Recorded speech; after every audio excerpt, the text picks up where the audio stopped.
ఈరోజు మన విశ్లేషణలో ఒక చాలా ఆసక్తికరమైన అంశం గురించి మాట్లాడుకుందాం. అంగన్వాడీ అలాగే ప్రీస్కూల్ పిల్లల కోసం తయారు చేసిన ఆటల ప్రణాళిక మన దగ్గరే ఉంది. అవునండి. ఇది కేవలం చిన్నపిల్లల ఆటలు మాత్రమే కాదు. ఆడుకుంటూనే 5ఏళ్లలోపు పిల్లలు తమ మెదడును, శరీరాన్ని ఎలా చురుకుగా మార్చుకుంటారో ఇందులో చాలా స్పష్టంగా ఉంది.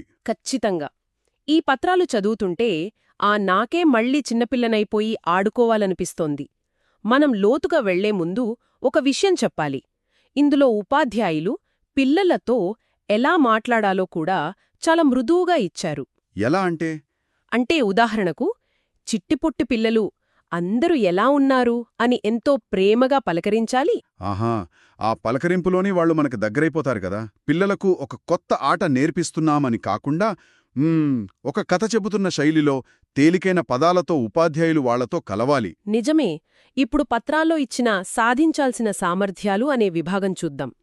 ఈ ఆటల వల్ల పిల్లలు ఏం నేర్చుకుంటారంటే, ప్రధానంగా పిల్లల్లో ఏకాగ్రత పెరుగుతుంది. అలాగే శరీర బలం, సమతౌల్యత కూడా ఎంతో మెరుగవుతాయి. దానికి తోడు పెద్దలు చెప్పే సూచనలు శ్రద్ధగా విని పాటించే లక్షణం అలవడుతుంది.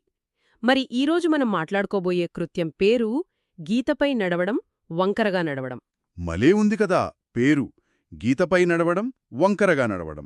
మరి దీనికి కావలసిన వస్తువులేంటో చూస్తే మనం పెద్దగా కష్టపడాల్సిన పనేలేదు. అవును, కావలసిన వస్తువులు చాలా మామూలువి.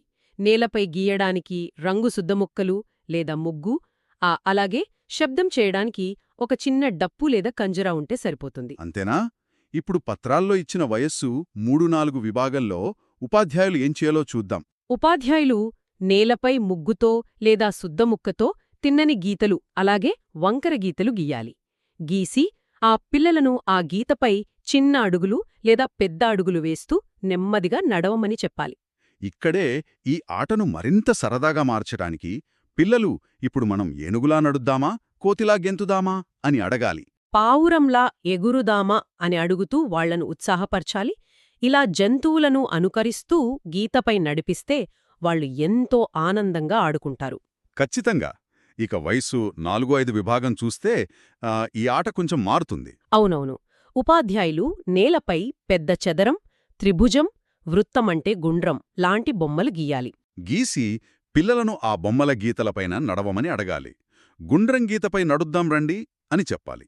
ఇందులో ఇంకో ఆసక్తికరమైన విషయమేంటంటే, ఉపాధ్యాయులు డప్పు వాయిస్తూ ఆ శబ్దం వేగంగా వచ్చినప్పుడు గీతపై వేగంగా నడవమని, శబ్దం నెమ్మదిగా వచ్చినప్పుడు నెమ్మదిగా నడవమని ఆడించాలి. దీనివల్ల వాళ్ల వినికిడి శక్తి, శారీరక సమన్వయం బాగా పెరుగుతాయి. మరి ఈ ఆట ఆడుతున్నప్పుడు ఏం గమనించవచ్చు అనే విభాగం కూడా స్పష్టంగా ఉంది.